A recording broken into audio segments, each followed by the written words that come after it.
были специально направлены люди, которые проводили пропаганду, которые выдвинули теорию о свободе, о том, что Чеченская республика может быть свободной от России.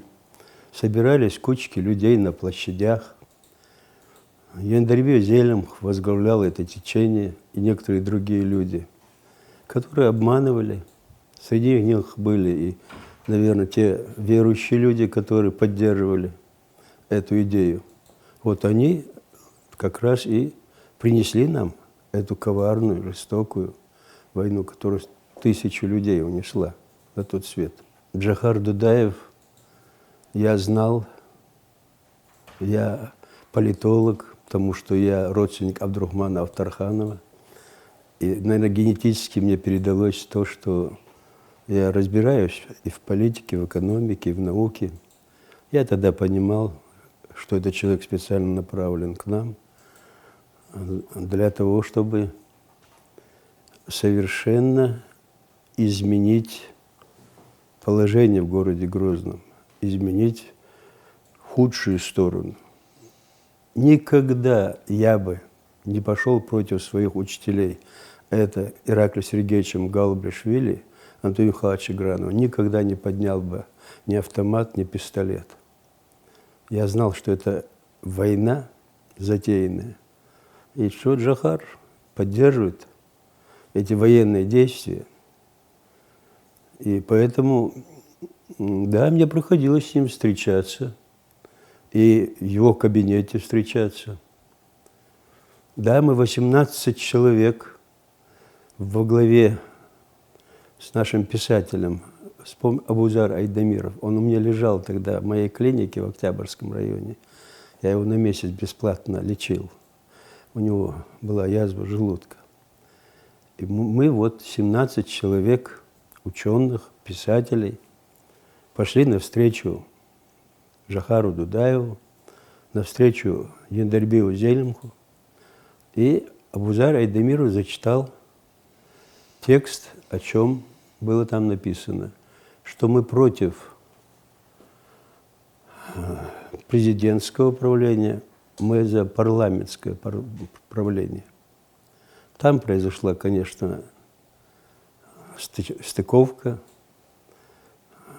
Чуть мы там не передрались, но нас не арестовали.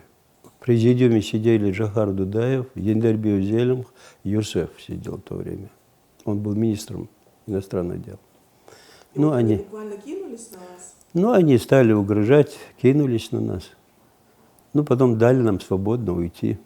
Ну, Абдурахман Авторханов, я ему написал, не побыв в Грозном, не посмотрев, что здесь творится, ты не должен поддерживать сегодняшнее положение в Грозном.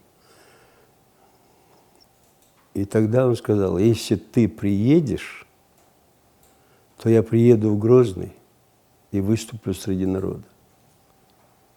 Я сказал, приехать я не смогу и не хочу.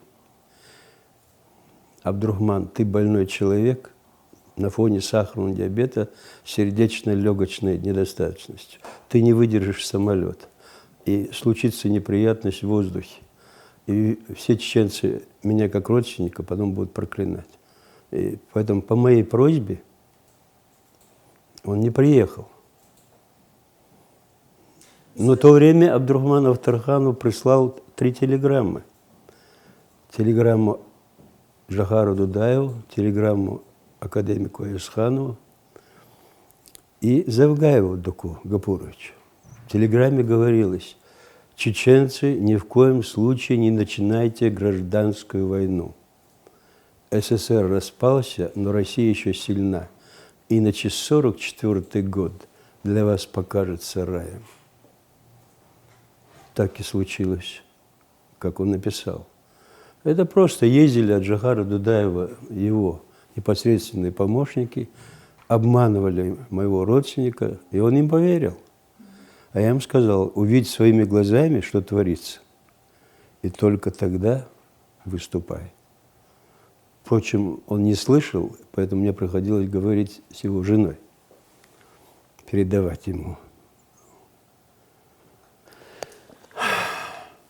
Тяжело мне вспоминать, как хирургу, все, что происходило, как на дорогах валялись трупы, как собаки бегали и голодные нападали на эти трупы.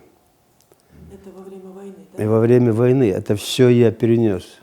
У меня украли родственника, меня хотели убить. Из-за того, что я клиники создавал, помогал людям. А 4 моих директоров совхозов, которые мне помогали для моей клиники, они были завязаны за танки, руки были перевязаны. Это в Червленовском. 4 человек вот так завязали, растянули и разорвали на куски. Как это все выдержать? Но Аллах дал мне силы воли. Я перенес рак, облучение, химию. Все уже думали, все, можно будет хоронить. Но, видно, в программе Всевышнего не было еще, чтобы моя душа поднялась наверх. Поэтому я все перенес. Родственника вооруженным путем отбил и спас его. Поэтому никогда ничего не надо бояться. Вот вы можете задать вопрос, для чего рожден человек? Человек рожден для добра. И вот если человек идет и делает это добро, то Всевышний помогает.